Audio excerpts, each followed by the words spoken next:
think we're back. Are you guys hearing this now? Are we good now? Please.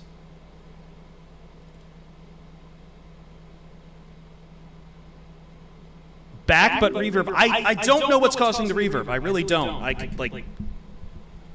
Yeah, we're still going. I literally do not know what's causing the reverb. Duplicate scenes? Maybe. I just don't. Chris Cam.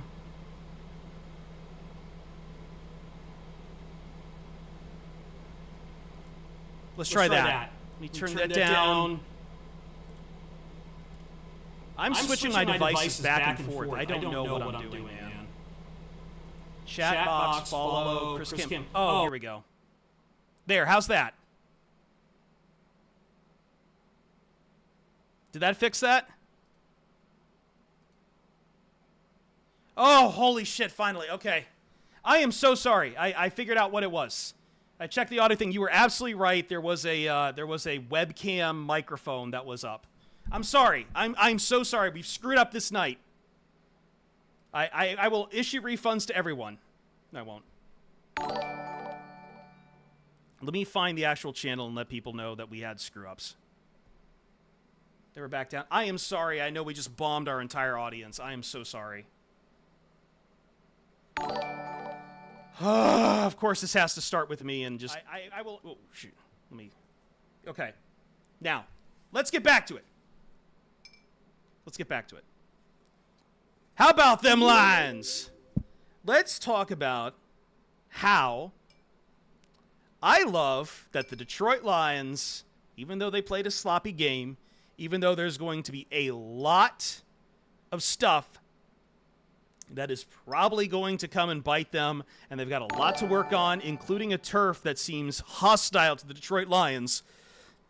I love that in spite of all of that, when they had that one chance, when they got the coin, they got the thing, they looked at their offense and said, you know what? Run the ball. Run it down their throats. Who cares? Run the ball. Run the dang ball. Run the ball, smash them, bowl them over, don't care.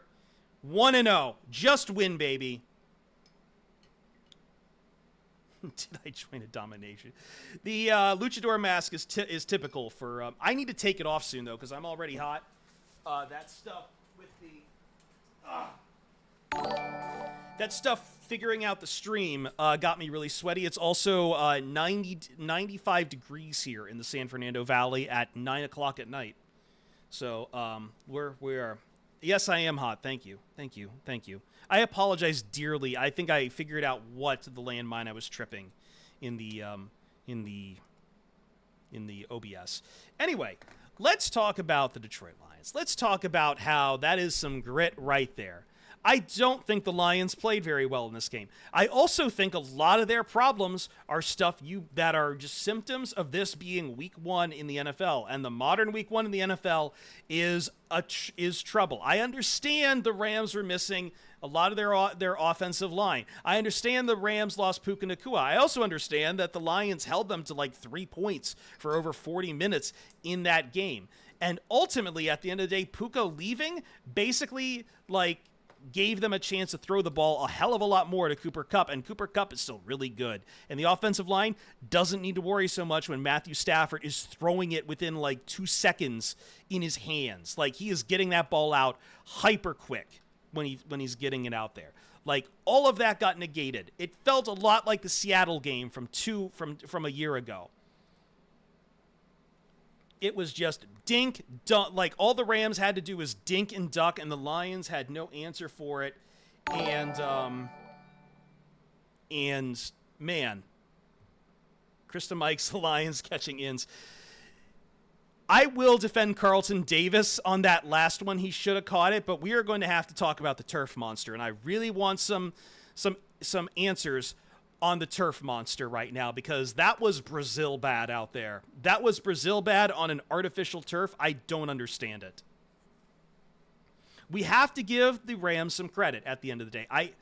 I know this is tough, and I know a lot of people saw some sloppy play from the Detroit Lions out there, but you have to give the Rams credit. That is a very tough team. I actually think they will win the NFC West if they can figure out these injury bugs now.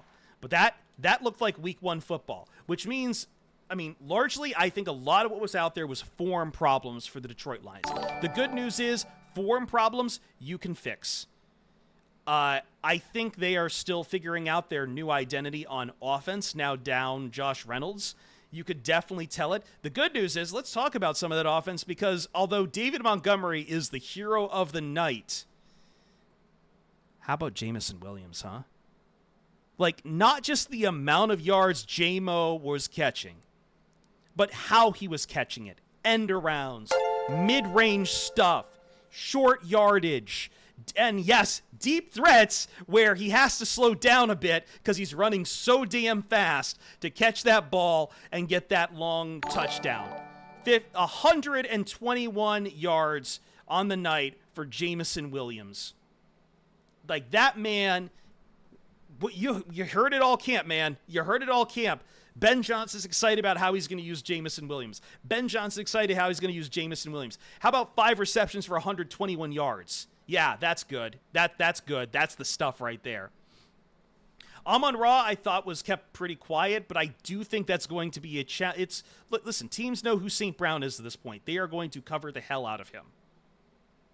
They are going to cover the hell out of Amon-Ra St. Brown. And he struggled through it. I saw him a few times getting put in a box. But Jameson Williams, but that's why you have a multifaceted, multi-talented, unilateral combat system for an offense.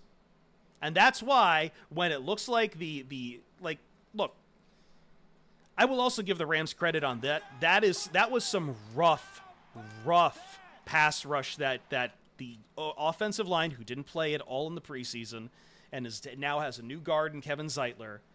Like, they took away the middle of the field, and they had enough good pass rush. I was telling people to watch out for Jared Verse. I was telling people to watch out for Kobe Turner. Jared Verse made a statement for himself for the LA Rams to start this year as a very threatening linebacker. And, like, look. Late in that game, the Lions had no answer for it. Second half, they made the adjustments they needed. The Lions had no answer to deal with the Rams that were on top of Jared Goff the entire game. There was no real answer for it. Give them credit on that front, and that's something they have to work with. And that's something that's just ultimately going to get better as the O-line plays more together again, as it is for every season. These are September football problems. The good news is you have September football problems, and it doesn't show up in the win-loss column because you got the win. Take that away from it as you will. There was a lot of doom that could have gone with this game. I think a lot of people are going to be nitpicking a lot of this Lions performance. I do think some of this fixes up as you spend more time together. The good news is that you just saw what the Lions do with their backs up against a wall. Because you had Jared Goff in good rhythm for that final drive to set up the Jake Bates field goal. And what we always said about Jake Bates, man, I wasn't holding my breath about Jake Bates. I wasn't. Because that man performs good field goals under pressure, and he knew he had to have it. Let's talk about how that Lions defense, even though they were getting gashed up, you put a short field in front of Matthew Stafford, and they buckled down more often than not. And then, yes, let's talk about the fact that all the cards on the table, you've got the ball, one possession wins you the game. Run the ball. Run the ball. All the niceties. I really do think the Lions offense and the Rams offense is like looking in a mirror at each other. It's like looking in a mirror at each other. They all want to do this. The Rams and the Lions want to do the same things. They want to do the same things with their receivers, their running backs. And in that moment, with the Lions won the toss and they decided, you know what? Let's go to that gear and just run the damn ball. Ben Johnson needs to stop not running the ball when it working. I do think there was a point like where the run was kind of you saw it with Jahmyr Gibbs. Rams were getting penetration late in that game and really starting to finagle, really starting to fluster the run game a bit. And look, you needed to pick up yards. You were not getting enough with the run game in the middle of that game, but you did in the overtime where you really needed it. I don't think run game and passing game looks the same throughout all quarters of a game. Like, you get different looks as the game progresses. That's why you have coordinators and coaches, because you see what's happening. You're like, all right, they're adjusting to this. Let's adjust to this. They're adjusting to this. Let's adjust to this. Kyron Williams is to David Montgomery. Look, they needed Stafford to throw the ball late in that game, and throwing the ball was working for them. It was working for them. They weren't needing to go even that deep. Cooper Kupp and Puka Nacua both get yak. Puka Nacua's out. You just keep feeding Cooper Kupp.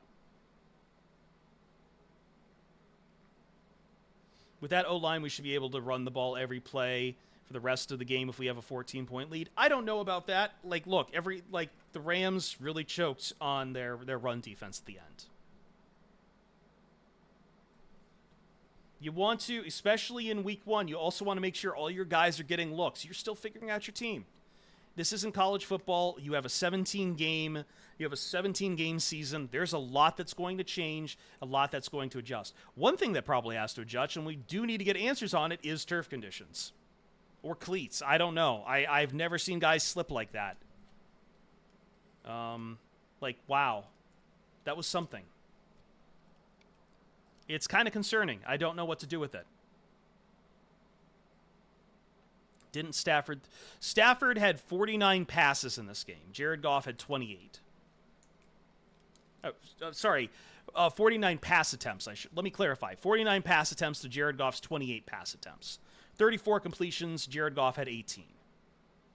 Stafford was asked to carry a lot on his shoulders tonight. Arnold penalties are so I see some talk on Terrion Arnold. Terrion Arnold played like a rookie cornerback. I don't know what else to say. I know there's a lot of hype on him. I think he'll be fine eventually. Cornerbacks need time to adjust to the NFL. He is seeing a game that at a speed he has never encountered before. Let me tell you that. Even at Alabama, he's never encountered a game as fast as the NFL. And I said as much in our preview with Hamza Bakush and Brandon Knaps. This is no matter what you did, no matter where you placed the rookie CBs, no matter where you placed Brian Branch, no matter where you placed Amik Robertson, this was a trial by fire right out of the gate for the new Lions secondary. Look who's on the other side, man. It's the LA Rams. It's the LA Rams and two of the best wide receivers in defense in the NFL, and a quarterback who is very, very good to get the ball to them. I think Arnold will be fine. I think these guys, again, this is my point on 17 games in the NFL. They will be fine. They had one hell of an assignment out the gate, and the Lions didn't play a lot of starters in the preseason. So they're really, week 1, look around the NFL right now. I don't think Cincinnati is that bad. They can't be that bad. I hope to God they are not that bad. Atlanta can't be that bad. I hope to God they are not that bad. Jacksonville took a really rough loss. I think, Miami only put up 20 points today. The best offenses out there was probably Houston and Indianapolis. It's week 1, and that's why I was kind of cautioning this. Week 1, we overreact like hell. We should know this if we watch the NFL every year. Overreactions happen all the time. You take a lot out of week 1. You're just so hungry for football, and you just take whatever happens in week 1 and take it to be a gospel. And then what happens? Week 2 happens. A lot of stuff changes because teams make adjustments. They see what's happening in week 1 of full-scale football against full-scale teams, first team on first team, which isn't something you get in the preseason anymore at all, ever, and say, okay, this is what we do now. So I'm just saying, there's a lot of problems right now the Lions had on week 1, but I also think a lot of those problems we saw are eminently fixable on after week 1 as well. Oh, are some people not seeing Ruby for the first time? Yeah, that's Ruby.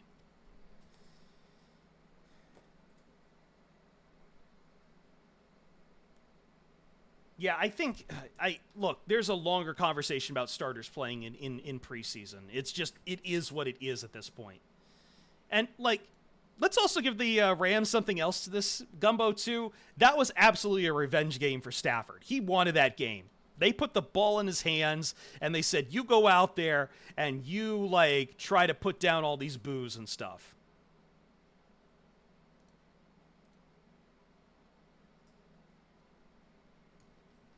Like, they just, yeah. I am happy for Onwuzurike as well. Hutchinson was awesome as well, too. Yes, I really wish Hutch could have gotten home more. I see the hustle out there, man.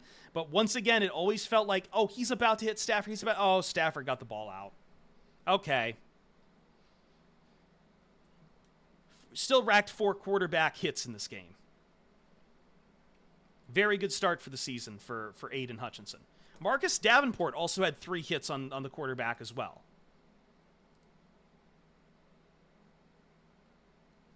Like, Stafford played like all-pro. Stafford played out of his mind tonight. 34 from 49, 317 yards, 1 touchdown, 1 interception. And give Kirby Joseph some credit on that. That interception, I don't know what was happening there. I think Stafford lost a bit of sight on the red zone when he threw that pick. But I also think Kirby Joseph leaped a long distance to grab that ball too. Like, I think there was part of it was Stafford didn't quite see him, but also if Stafford did see him, he definitely didn't expect Kirby Joseph to move that far, that fast to pick that ball.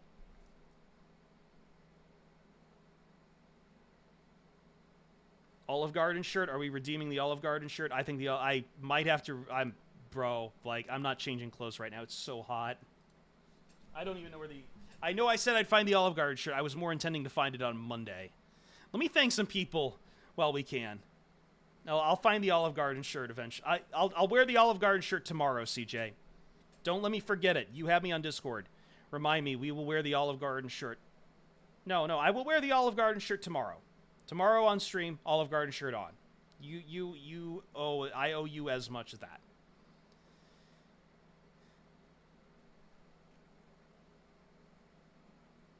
What happened to St. Brown today? He looked covered, is what he looked. He looked like the Rams came into this game with the idea that they were going to put St. Brown in a phone booth.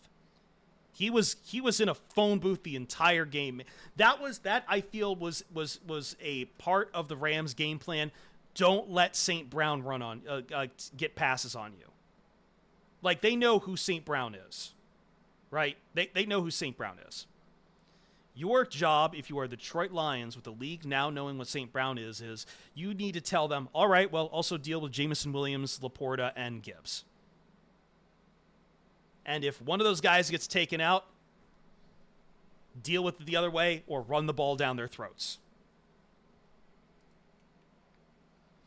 I don't think Laporta also, he only had 5 targets. I think part of that is about putting St. Brown in a phone booth is that their linebackers played very well, and they did not allow anything over the middle. They didn't want the Lions moving over the middle on them. You saw that a lot with, the short yard dump-offs to Gibbs a lot. There was a lot of moments where it just felt like, I'm not getting anything open, and this pass rush is coming so quick, there's nothing really to develop. And, look, the guys who did the most damage were the running backs and Jameson Williams. You're dealing with a good team. I think there's, again, some great points here from chat, and I'm going to keep stealing it because that's what I do. Massey with the Roman numerals. The Rams are known for scheming well against good wide receivers. You are playing a team that's going to be playing in the playoffs. That's who you played tonight. We don't do this enough. Give the other team some credit. Give the other team some credits. Did the Rams give the NFL the playbook on how to slow down Goff? I think that playbook's been out there for a while, but it's harder said than done. Because ultimately, to slow down Jared Goff, you have to take away tempo. And look, the Rams did slow down Jared Goff. And what was the Lions' answer in overtime? Right, guys? Just like the Georgia Tech coach said, run the ball. Run the ball. That final drive. Let me pull up the play chart for the final drive for the overtime drive. All right. Khalif Raymond handoff. Khalif Raymond to left end for 12 yards. David Montgomery, right end, for 21 yards. That was a Khalif Raymond run, by the way. David Montgomery, left tackle to LA, 28 for 9 yards. The one pass Jared Goff made on the overtime drive, short right to Jahmyr Gibbs, pushed out of bounds at the LA 18 for 10 yards. So even on that pass, he's just going straight to the running back. Gibbs, going to left tackle, LA 15, 3 yards. Montgomery, up the middle to the LA 9 for 6 yards. Montgomery up the middle to the LA 1 for 8 yards. Montgomery right tackle, 1 yard, touchdown. That drive is what Steelers fans go to sleep dreaming about. There are some old school 80s, 70s football teams out there that look at that drive and it's just, oh, that's our football. And the Lions are doing it. I think everyone came into this. I do think national team did come into this game thinking that this would be a high-scoring game because, of course, why wouldn't you? Like, look, the total for this game was like 50 points. It was insane.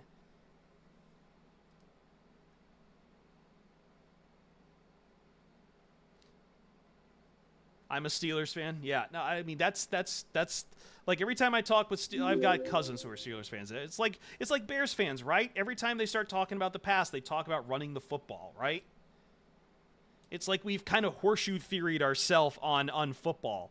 Like the advanced analytics have somehow led us all the way back here to just O-line and running the ball.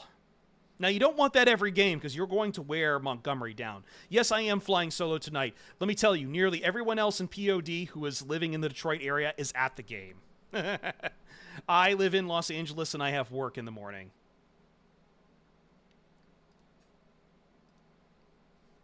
Goff is running. Hey, man, give it up for Goff with 2 very big runs in this game.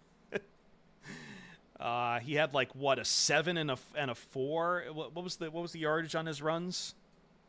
I know he had like 2 runs. Oh no, he just had the 1 7-yard one, didn't he? It was just one. Branch was good. I think there was one bad play from Branch I remember. I think part of that comes from just him having to adjust, as always, to the safety position. Am I going to watch the 49ers? We will see. We will be live here tomorrow for PODcast, probably around like 7:30 or so. Me, myself, and Jeremy. I mean, me. Wow, I did me, myself. Myself, Ryan Matthews, Jeremy Reisman. Take notes, Malik Willis. Yeah, I mean, someone's saying a word that's probably getting caught in our filter, but can we talk about Alex Anzalone? That man is a monster, and every year that man gets better and better at playing defense for this team. That man is a bona fide leader for the Detroit Lions. 2 years in, nobody gave him a shot on this stuff, and he decided he was going to be awesome. He was going to be great in this game. Anzalone is a leader of this team, through and through. Someone was asking if we're going to get some post-game sound. Would you guys like to go to the podium? I'm sure they've already happened by now, but we can take you over there to some replays, get you some Dan Campbell. Would you guys like to do that? I don't think I can go back all the way to the start. But let me see. I don't know which desktop this is. You might get... oh, here we go. Okay. All right, here we go. Let me hide the chat. Okay. Let's get some Dan Campbell. Oh, hold on. I got to unmute it. I have YouTube muted. Hold on. They go, fly through it and look at, things that, man, are... What kind of games are these? Are they what you think they are? And it's, some of these mistakes show up. Well, that's quiet. I've got it cranked up. How many? And, man, it's inevitable. It's every year. And it really is. It's, first game and the ones that can just play basic football the best, man. The blocking, the tackling, targeting, communication, taking care of the football, being smart with it, the check down. it's they win. And so, yeah, there's things that, man, they're going to come along with it. And it's the first time a lot of these guys in a while have played that many plays with that much intensity. And so this is our first taste. We'll get better. We'll get in a better flow. On both sides of the ball, we will. But at the end of the day, our defense held these guys to less points than our offense, and our offense scored more points than their offense did. And so we found a way to win.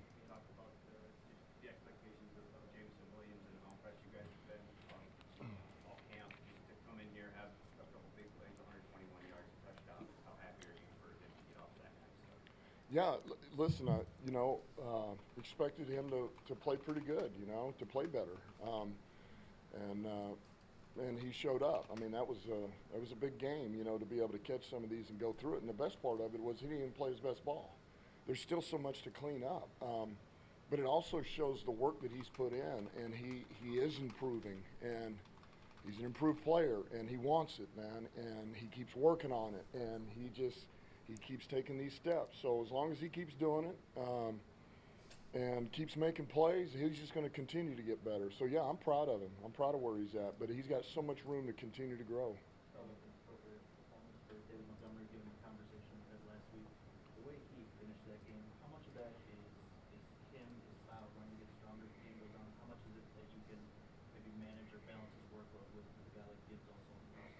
Yeah, I mean, look, that's going to help, and I do believe in that, having that 1-2 punch of two different backs, But I just, look, I said it after we ran the conditioning test, and whatever that was, July 26th, I guess, the day before we started our first practice, and he just, man, you talk about a guy who was in outstanding shape. Look, all of our guys were, but this guy just looked, I mean, he looked like he didn't break a sweat for this thing. And in the first few days of practice, he doesn't look fatigued. He just, and so he's in unbelievable shape. He's worked extremely hard, and he's just, man, he's reliable. He's reliable. He runs heavy. He's tough, he's physical, he gets in a rhythm, and I think he's a catalyst for us, He starts carrying it, and he gets better and better, and I think the line feeds off of him, and he feeds off of them, and we get what we get. So that guy's a stud. He's a stud. Yeah.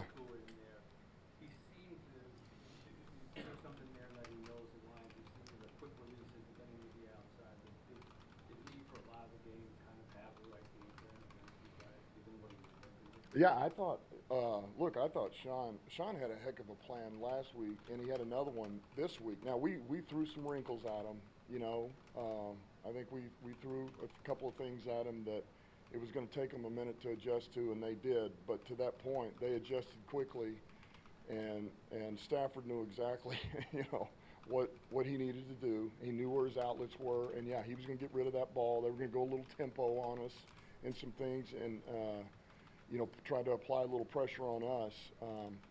But I thought he played outstanding. I really did, man. And and they got banged up over there, and they just kept coming. It looked the first time we were last rotation.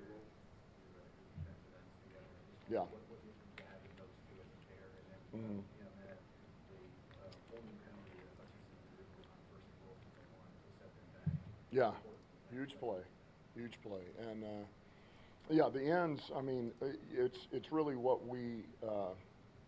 This was the vision the whole time. This is what we knew we were going to get when we got Davenport, and we felt really good about the production Hutch is bringing and brought last year and what he was going to be able to bring this year, and then just the thought of somebody who can crunch the can over there, man, crush the can and send him his way a little bit, or vice versa. And that's what Davenport can do. He's long, he's physical, he's strong, he's a big man.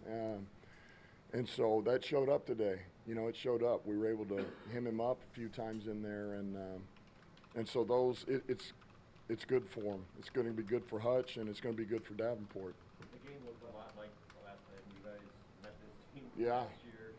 Same quarterback, duel back and forth, same tension. Did you think it would pick up the same way like this? That you would hit the field basically running the same way you were last year? Yeah, I mean, you don't entirely know what it's going to be like. I just knew this. I knew it was going to be a hard-fought game. I did know that.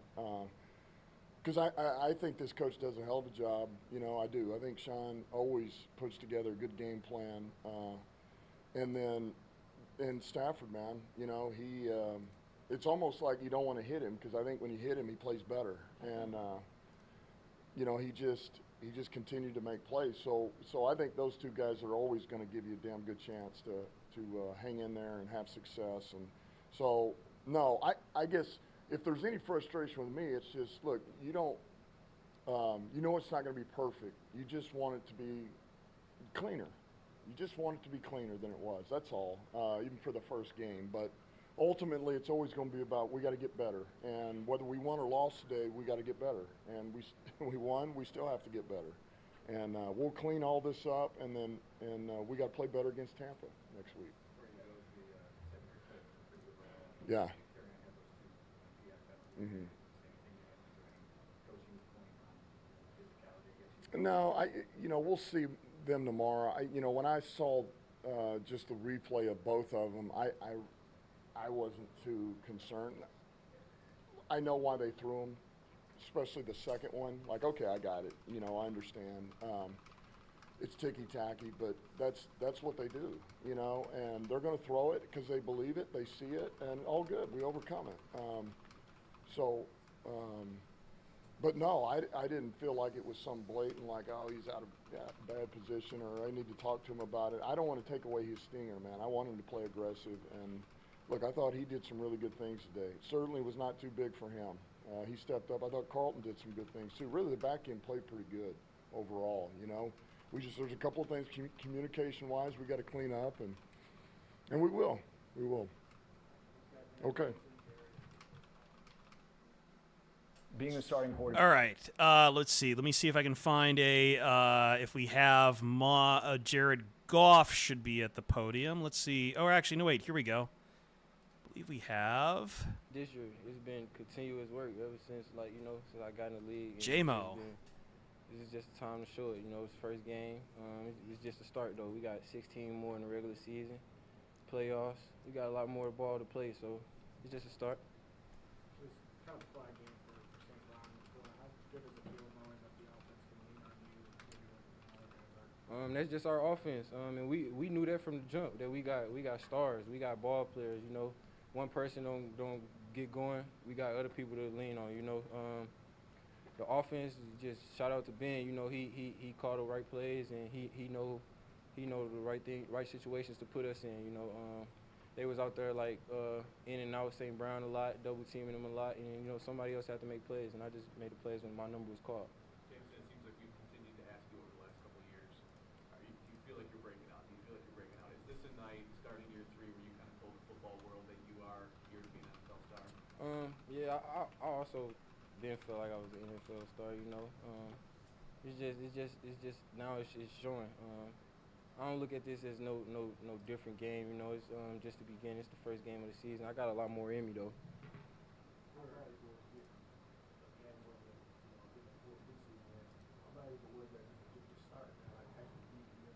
That was real valuable to me.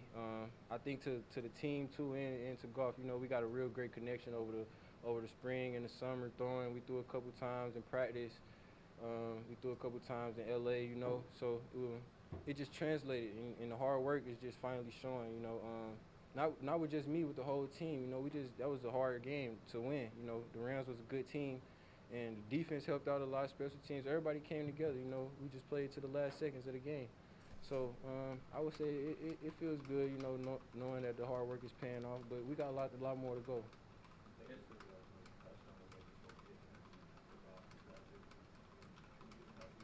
Yeah.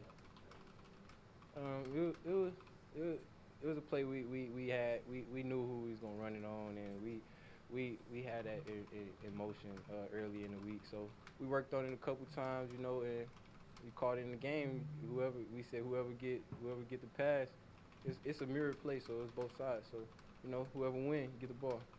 Did it feel like the playoff game last year? Yes, I would say that because you know, the playoff game last year ended 23-24, if I'm not mistaken. it came down to the last seconds, just like this one. This one actually went further, went to overtime. Like I said, the Rams was a good team, and they played real great ball today, and I just feel like we played better and we came out on top because, you know, that's what Coach preached to us, you know, grit, and we go all the way till it's done, and, you know, we gonna finish.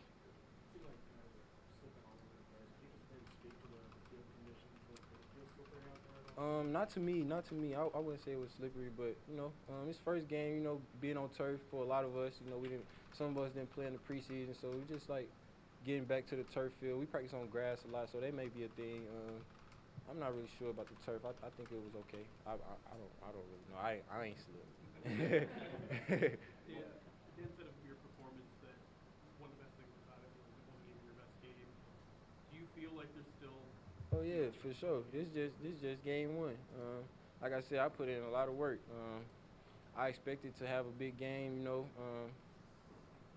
me personally, I expect to have a big game. I guess it's just big to the world just because it's my first one. But I plan to have a lot more. You know, I don't plan on this being my best game of my career. I plan on this just being the starter. You know, me being me. Game ball, I never got a game ball. Not at Bama, not at nowhere. I ain't even gonna lie. This right here, it might not leave my hands. I might sleep like this.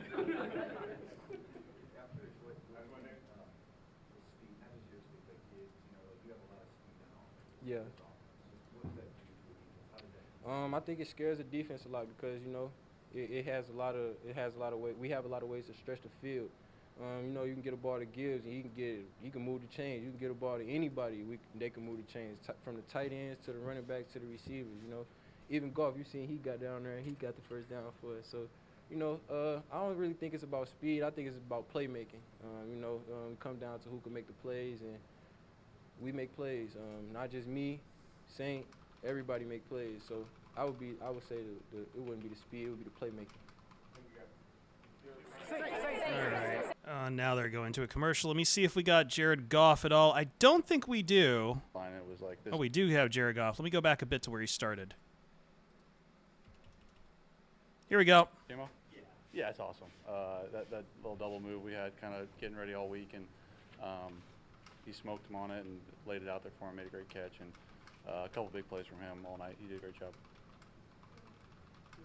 Kind of an uncharacteristically quiet night for St. Brian. What were they doing? Yeah, I don't know if they were doing anything in particular. I think the theme of tonight we just kind of kept shooting ourselves in the foot a little bit. Certainly offensively, just you know we had some plays there that we could have had, and I got to be better with the cadence for our guys and be a little smoother there on the operational stuff, and that alone would solve a lot of problems tonight that we had. But it just wasn't our smoothest. But a win's a win. We got to be happy about it. Yeah, it was good. Just hand it to Demo, man, that battering ram. Just hand it to him, and he did the rest. It was fun. It was fun watching him kind of catch that second win there in that overtime, and our O-line the same way. And then I was joking with him when we called the play on the 1 yard line. It was like, this is scoring. Like there was no doubt, and punched it in. It was great. Is it a little bit of rest? You guys haven't played none in the preseason at all. Obviously, practices, but this week one, is it a little rust and start shaking out a little bit? Yeah, I think so. I mean, there's certainly things that were below our standard. But yeah, some of the operational stuff is ultimately my job, and it wasn't good enough. Good enough for a win, wasn't good enough for our standard.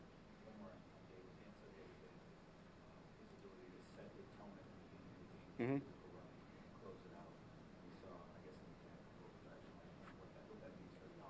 Yeah, man, he's our tone setter. He's a leader. He's the guy when the game's on the line, we want to find him. You remember last year in the playoff game, we threw it to him on I think first or second down there. So, man, he's as valuable to our team as anybody.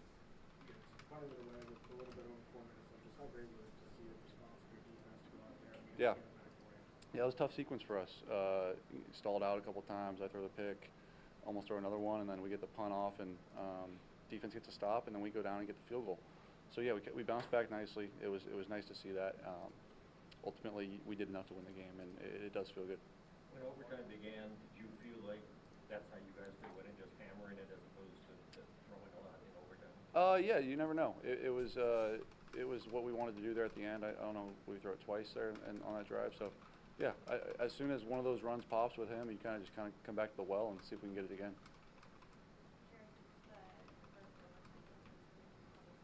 Wow.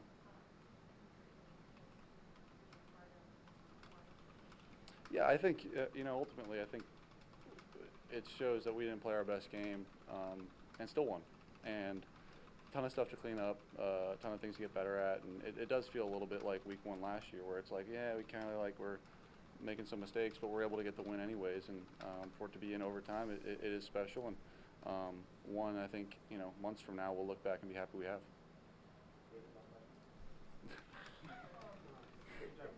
I like that watch. Everyone compliment David's watch. It looks good. Okay. That's enough of that. Let me I know people were asking me to turn that up. I'm sorry. That was all the way up. That was all the way up.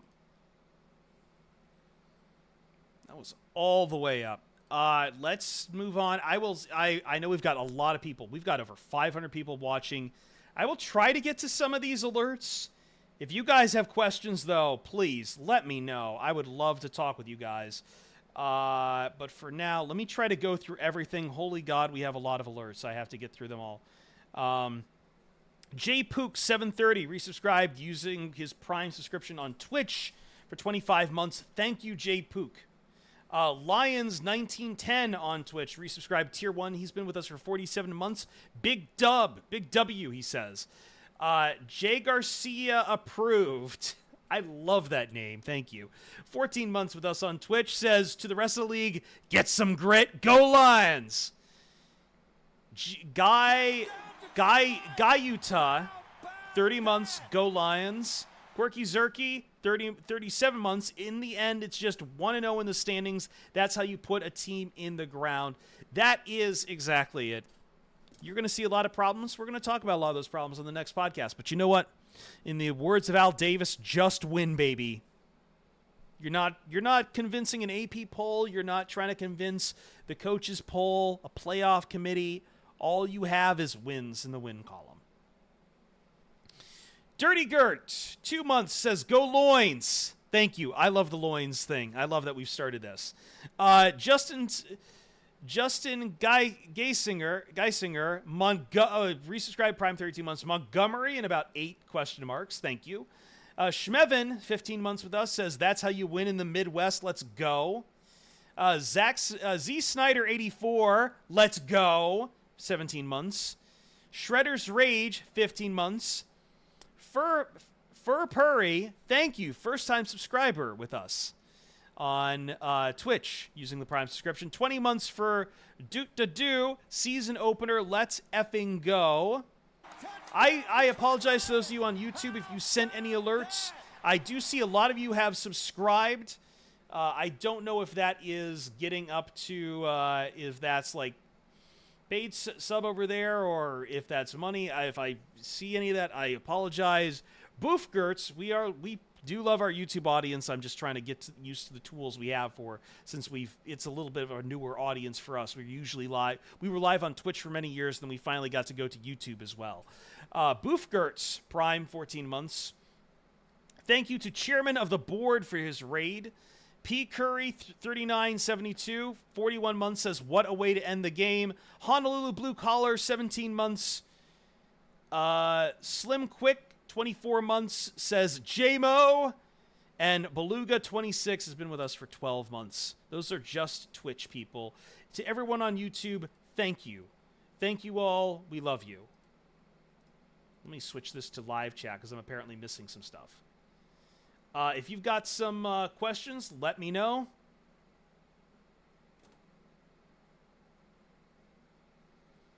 We'd love to, because, man, I'm just going to keep marveling about this game, man. By the way, thank you to everyone who's following me off of my stupid tweet about Stafford and McVay as well. I'm kind of at a loss on how big that one's going. Definitely need DJ Reader and James Houston back. That is something. Pressure up the middle is going to remain a problem for a bit of time, unfortunately. Definitely getting Houston and Reader back is going to be some help. We came out of the second half to lackluster. Offense looked like they hadn't played all preseason. I hate to say it. It's still third quarter. It's still in effect. HSW question, why was Stafford so successful at short throws? Is it a coverage scheme thing, player thing? That's just damn hard to guard against. That's just really damn... He is a king at getting that ball out very quick. And he's got receivers who are very good at getting over the middle and then spinning around and getting yak. Houston was a healthy scratch. I don't know much on that then. I must have missed that. Definitely could use a reader. That's just like the covering that kind of offense is just, man, it's tough. And listen, for 40 minutes, Lions did very good bend don't break. Like, we really have to keep in mind that it wasn't until like the 43-minute mark where they actually got in the end zone.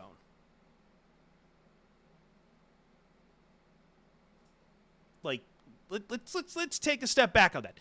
The Rams have an extremely high-powered offense, and yes, their O-line was kind of rough, but they're the Rams at the end of the day. They're the Rams at the end of the day. Go listen to the speech Panay gave before the game. You need a standard. I'm going to show you as like Leonidas leading the 300 Sparta. Man, we are getting gassed up. This was the perfect night. We're getting up on that Lions juice, as my friend Anthony Gargano would say. You're up on that jungle juice. You've been drinking too much of that Lions juice, Chris. Rams really did really well to stack their wide receivers and use the motion. Yeah, they played it well, man. That's Sean McVay. Like, there's a reason he's regarded as one of the best offensive coaches in the league. I don't know what's up with the turf. We're trying to figure that out. We're going to have some answers for you on Monday because I know that is a big thing people noticed on how much slip and slide was going on the turf at Ford Field. I don't know what else to say about it. Just damn. So much off coverage. That might have also been a little bit by design, too, in that, like, look, Cooper Kupp's going to burn you if you're not careful. Just contain the damage. No one played too good week one, I don't think. No, that's how the NFL works. Week one looks bad now. The other ones who I really think played very well against really bad teams. And that's the Minnesota Vikings and the New Orleans Saints. Like, Sam Darnold was perfect through his first 12 passes against the New York Giants. But I don't know how many games you are going to get out of Sam Darnold where he goes 19 for 24 for 208 yards. Like, you play the Giants. I hate to say it. The Giants are really bad. Giants are absolutely in the running for worst team in the NFL already. I feel strongly about saying that right now. The only game where I really felt was nice and pitched between two teams playing very well out of the gate was probably Houston and Indianapolis. Now, I am on record as an Anthony Richardson believer. I think he still has a chance to put it together.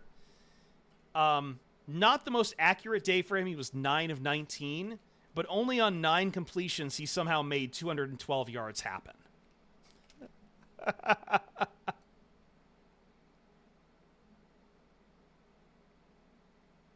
He is a dude. AR-15, someone got mad at me for calling him that the other day. He is a dude. He is a dude, and C.J. Stroud is showing you why he's still a dude as well. Those were two very good offenses. I feel bad for the Germans for having the game be Panthers-Giants. Oh, my God.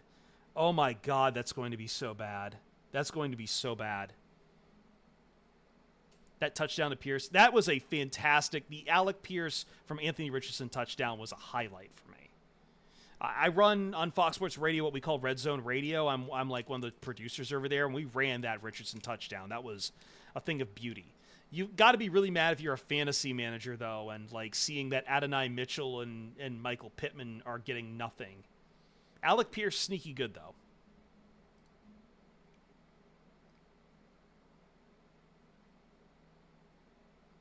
Bills did have to like turn it around, and they came around second half on the Cardinals. Bills started rough, but I think they finally realized that they were the Bills and came around. Like, again, the only other team that was really crushing someone, it was like the Saints. And like, I'm sorry, like the Carolina Panthers might be in Browns, Lions of past territory of, oh my God, they're really bad. Like, I don't see the end of the tunnel for the Carolina Panthers. I don't. I feel really bad for them. I think their problems go way beyond whoever they pick up at coach, and they go way beyond Bryce Young. That is a dysfunctional organization in Carolina. Cardinals could be sneaky good some games. I think so too. I think Kyler Murray played very well today.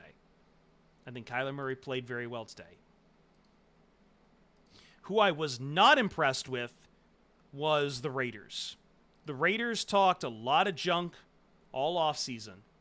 They talked a lot. They had a lot of stuff around them.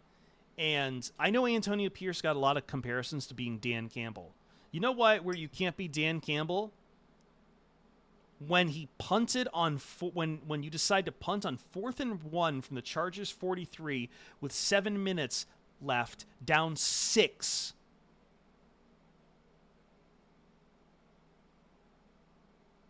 That screams weakness. And that team, I did not see a good team out there. We all just kind of let the Raiders go with like, yeah, they have bad quarterbacks. They don't have good quarterbacks. Did we just forget about this? Did we just fall in love with them? Like you let the Chargers run on you for 22 points. I know Max Crosby's good. The rest of that team did not look good. Like Gardner Minshew got his yards, but to only 10 points.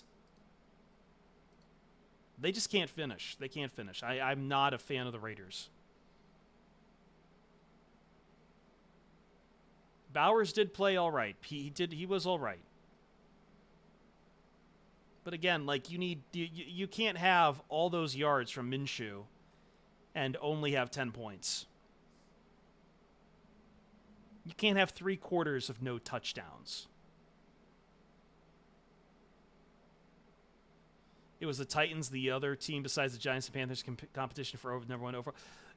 Let's talk a little bit about what happened in that Tennessee-Chicago game, shall we? I know we're getting away from Lions. I do love the rest of the NFL, and I do love talking about it a little bit. And if you're looking for more Lions talk, I'll come back on the Lions a little bit. We will be live tomorrow for Pride of Detroit POD cast around 7:30 or so p.m. Eastern time. We're going to be breaking down all the Lions stuff from this game then with the full crew. I don't know the Titans were bad. There's no other way to put this about the Tennessee Titans. Will Levis was terrible. Now, I expect a bad game out of Caleb Williams for your first game as a rookie, and he delivered a bad game as a rookie. Not only did he deliver a bad game, that offensive line was bad for Chicago. DeAndre Swift was not good for Chicago. He he had a long of 20. He had 30 yards. 20 of those yards came on 1 carry. Take that out, you got 9 carries for 10 yards. They had no run game out there. They had nothing out there. Keenan Allen came up looking hobbling at one point. Their offense was terrible.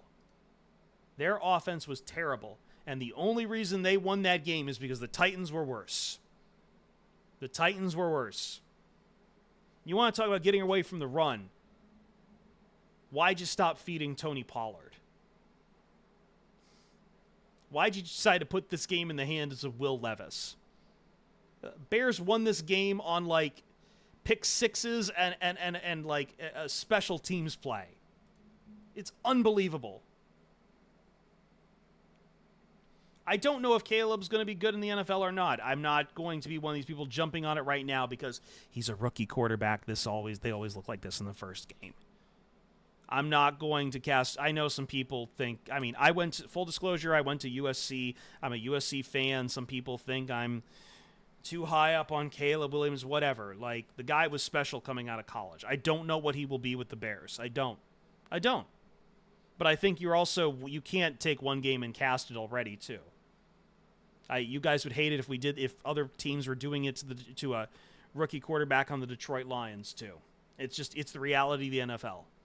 Let's be a little fair here. That said, Caleb didn't look good in that first game. But at least he has the excuse of being a rookie to look that bad.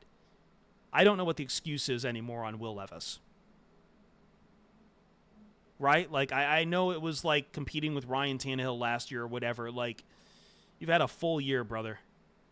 You're putting it in the dirt in insane spots. You're getting picked off, taken to the house.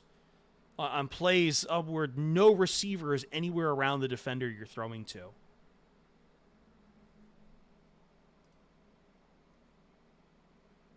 Just, at least I've got Sam Darnold. No. I disavowed Sam Darnold when that goddamn maniac destroyed the Lions out of the gate for the Jets. No.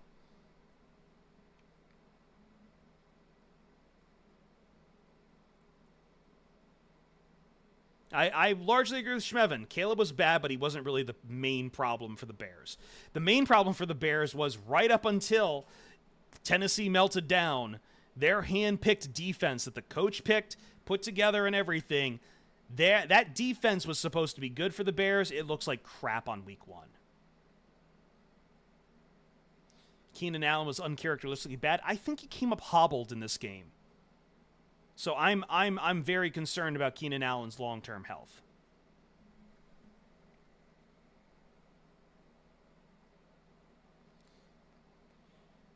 Can we talk about how bad? So, okay, Jordan Love. First off, we're not going to be talking about Jordan Love for a few months anyway. I did hear a rumor that the Packers are trying to court Ryan Tannehill, which would be extremely funny. Jordan Love. The announcers tried very hard on Friday night to not say Jordan Love looked bad. Jordan Love looked very average. Sometimes bad. Because I know that might not be what the rest of the narrative is. The rest of the narrative is those passes to Jaden Reed. And let me tell you, man, Jaden Reed had himself a night in Sao Paulo. But Jaden Reed was wide open on all of those passes. Jaden Reed busted the Eagles' coverage. That wasn't Jordan, but that's the problem we deal with Packers quarterbacks. Hey, look, that wide receiver just beat all of his coverage. He's wide open. Anyone can throw to him. Oh, my God, the Packers quarterback is so great. Shut up. Shut up. You know who I was impressed with from that game? Saquon effing Barkley. Forget about the tush push, Philadelphia. You got a dog in Saquon. Yeah, our old friend CJGJ was not having a fun night against against Jaden Reed.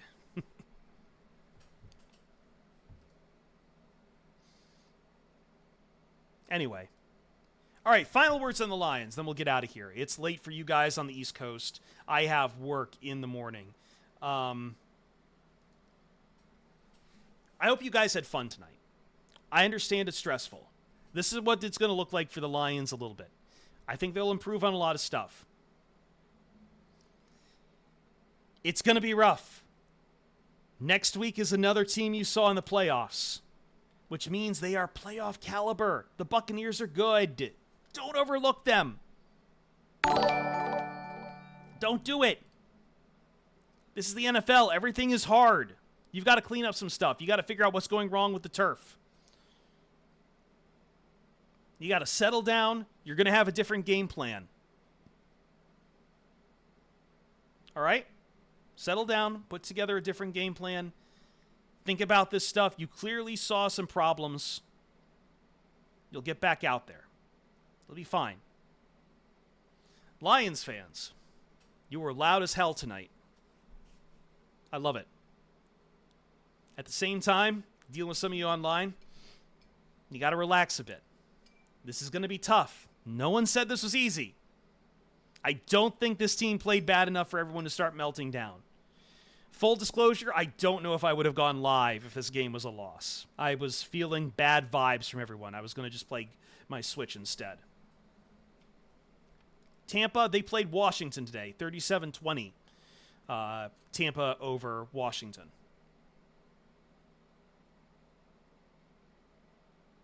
Have you met the... I know, man, but, like, this is kind of what I have to do on game day. I watch the... I have to watch Discord, and I have to deal with people on Discord. What am I playing? I picked up Ghost Trick, Phantom Detective, when I was on sale, which is I mostly got it just because I'm big on Ace Attorney. I have a bunch of other games to play too, and I do need to find some time to get some time and play some more games. I enjoy it a lot. I don't know if it's as good as the Ace Attorney games, but I am enjoying it quite a bit. It's a fun little puzzle game. So, I love it. Don't get me wrong at all. I love Ghost Trick.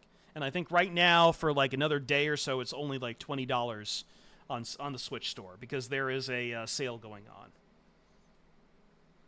It's a fun little game. I've enjoyed it. I know it was like an older... It's basically a remaster stuff, but I enjoyed it. Is next game in Detroit, or... I believe it is in Detroit. It is in Detroit, because they face Tampa, and then they go on the road to play Arizona. This is not an easy start to the schedule.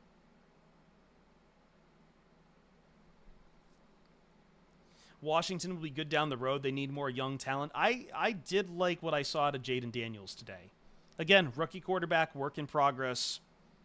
I think Jaden Daniels would be fine.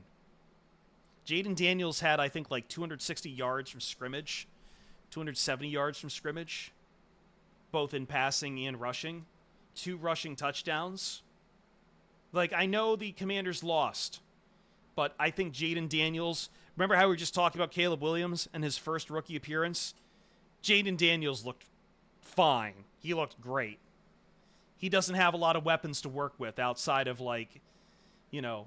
I mean, Scary Terry was boxed up. I think his best weapon that game was Austin Eckler, who I had on my fantasy bench. Damn it!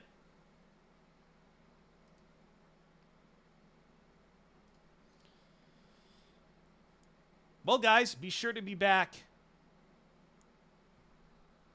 tomorrow.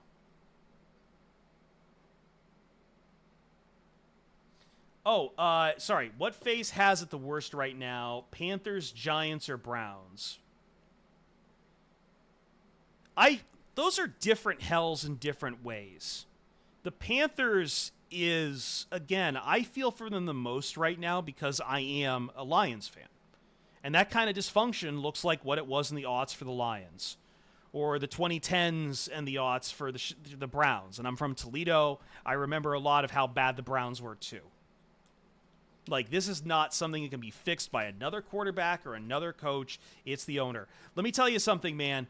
Like, you had both Baker Mayfield and Sam Darnold in that building. You go and get Bryce Young, and that's kind of whatever. But, hey, you also had Matt Rule in the building, and that man just got a fantastic win over Like, that man is turning around Nebraska. Why did you kick out Matt Rule so quickly? Why'd you kick out Frank Reich so quickly? Those are both world-class coaches, and you gave them 0 time whatsoever. 0 time. Like, I can't believe it. I genuinely cannot believe it. Yes, I am from Toledo. Grew up in Toledo, went to high school in Toledo. Yep, I'm from Toledo. Yeah, Matt Rule is a great coach. That was a huge win for Nebraska. Huge win for Nebraska. That's a sign that Nebraska is finally coming out of some real bad stuff. And he was great at Baylor, and he was great at Temple. Great coach. I think he could have probably been a good NFL coach, too. I really do think Matt Rule, if you gave him enough time, could have been a very... Because I know some friends who know Matt Rule. Like, he could have been a great coach in the NFL. But he's an even better college coach, and the NFL's loss is college football's gain, especially for Nebraska, a program that has been dying for someone like that to lead them to the promised land. And Dylan Raiola, son of of Detroit Lions center Dominic Raiola. How fun is that? How fun is that for Nebraska, huh? I feel good for them right now. Yeah, Ben Johnson did not go to Carolina. I'm glad he didn't either. I don't think he will now. But to those other teams, the Giants, I think Giants ownership is incompetent too. I think that, from what I understand, ownership loves, in New York, loves Daniel Jones. I have been told ownership for the New York Giants loves Daniel Jones, and that's why he got the money he did. And I'm sorry. Daniel Jones cannot play football. He cannot play professional football. He was terrible today.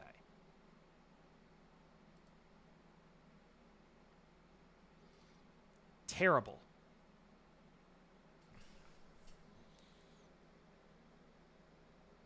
But, and then let Saquon go too. Like, that is a bad front office.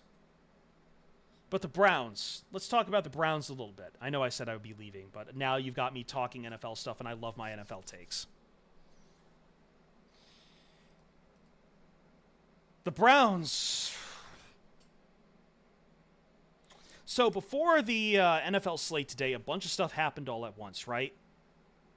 Tyreek Hill got detained by Miami-Dade police for no reason whatsoever. It was announced that Justin Fields would start for the Steelers in place of Russell Wilson. And then it came out that Dak Prescott signed a 4-year deal with the Dallas Cowboys for $231 million. $231 million. About 2-3 years ago, the Cleveland Browns gave $230 million guaranteed to Deshaun Watson. Now, we also understand that one was for 5 years, and, quarterback contracts go up. But Dak Prescott got only $1 million more than what the Browns had already been throwing at Deshaun Watson. And now through 2 years of actually seeing Deshaun Watson on the field, I'm sorry, Deshaun Watson can't play football. Deshaun Watson can't play that. Holy God.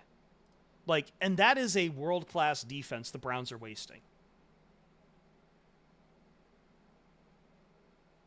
I feel a little bit for Browns fans because I feel like this is kind of like a weird alternate reality that the Lions could have gone down, not signing some creep like Watson, but still like throwing all your trust behind a guy like a quarterback like that, having everything else built up around it, and this is what you get at the end of the day?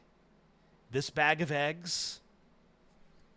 All your heart poured into it, that this was a new era of Cleveland Browns football, that you wouldn't have the long list of quarterbacks on the back of the roster.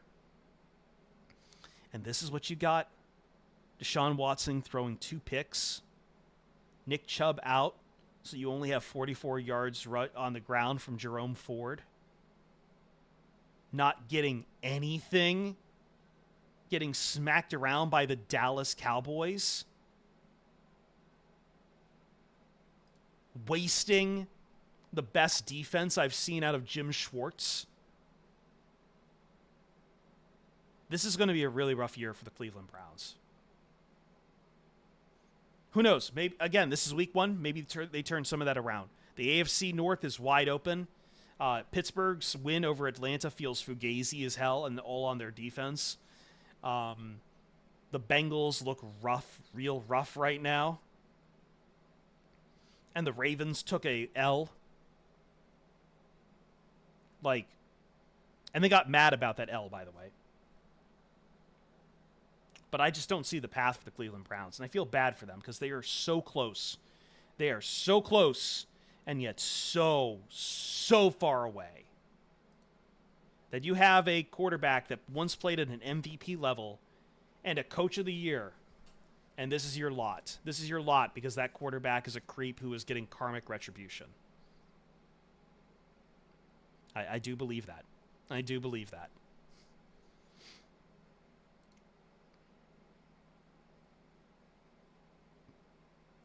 What, you don't think the Steelers' field goal only strategy is legit? Listen, man, I've learned one thing about playing fantasy football for all these years. I'm only good at drafting kickers.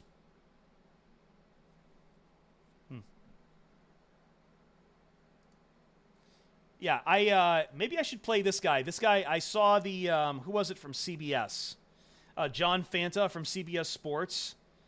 If you guys will allow me, I want to play his rant for a second. I just want to show you where Browns fans are at. Because, again, I'm from Toledo, and although I may be a Lions fan, there were a lot of Browns fans around me, and let me tell you something. I kind of feel for them. They don't mean anything bad at heart. I don't like Raiders fans. They're jerks. They never accept when they're bad. Browns fans have perfected gallows humor, and yet we've let them have a taste of something so close, and they are so far. And like, just here, I'll play John Fanta's rant because I feel for this man. This is a man who has just lost it. The only thing that's nice right now is the sun that's shining. It shouldn't be. That was utterly embarrassing, pathetic, disgraceful, shameful. You gave that guy under center $230 million fully guaranteed. $230 million fully guaranteed. He's not great. He's not good. He's not even average. Right now, I put him on par with Bryce Young or Daniel Jones. He can go stand in line with them. Rip the Band-Aid off before it's too late, because the rest of that locker room knows it. Deshaun Watson's done. That first half against Dallas was an utter joke. I'm tired of hearing about rust. I'm tired of hearing excuses. I'm tired of hearing that the two-time NFL Coach of the Year, it's all his fault. Folks, he can't play. It ain't happening. Accept reality. Yeah. That is the mood in across the Oh, I'm sorry, this is the wrong one. That is the mood across the Cuyahoga.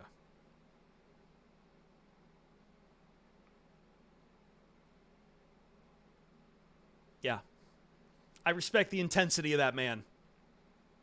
And let me tell you something. That's a rarity from Browns fans. Usually there's a lot more gallows humor.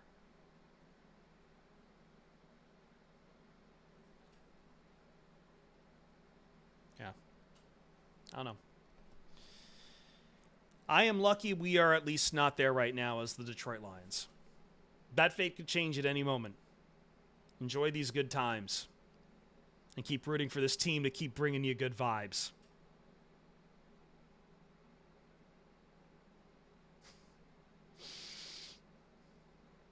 All right, guys, it is 1 o'clock on the East Coast. We still have like 300 people watching us right now between Twitch and YouTube. Let me just tell you guys how much I love all of you, all right? I love all of you. You guys rule. I want you to drink this in a little bit more as I am going to drink in the rest of this mezcal. Mezcal highballs. It's my summer drink now. Nice, smoky, a lot of water, lime juice.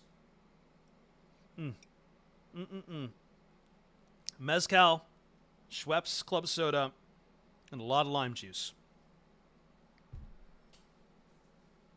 I love it. So I want you to drink in this victory. There's a lot of stuff to come. And I want you guys to listen tomorrow to the Pride of Detroit POD cast. Watch us live. Listen to it through the week. We'll be back here. We'll serenade you about all of this. Trust me, I've previewed some of the thoughts from Ryan and Jeremy. They're going to have some mixed thoughts about this game. For right now, I'm just here to be happy. I'm here to be happy. The hard work of cleaning this up comes back up tomorrow. Gasman on YouTube. You're from Toledo. What high school did you go to? I am a Johnny. I went to St. John's Jesuit.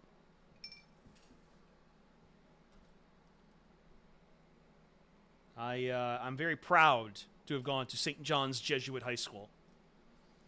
The priest there taught me, I